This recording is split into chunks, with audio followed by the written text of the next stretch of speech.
Mənim günüm başlayır. Uşaqları aparıram məktəbə də. Qışda onlar velosipeddən getmir də, mən aparıram.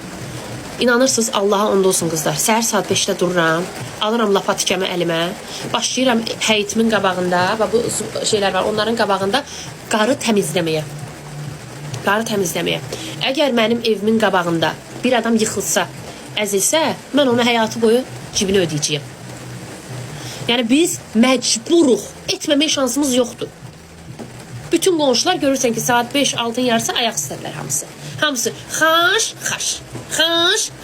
Xaşıldadırıq, sonra duzluyuruq. Gəlirəm, aparam bunları məktəbə gəlib, görürəm ki, yenə qar oturub. Yenə xaş. Hər 2-3 saat bir qar əyər çox yansa, hər 2-3 saat bir xaşıldadırıq.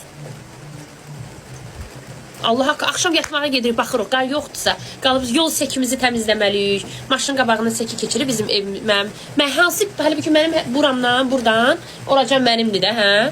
Pəncə qapımın ağzına qədər poçtara qapıma getirirəm, ora qədər təmiz olmalıdır.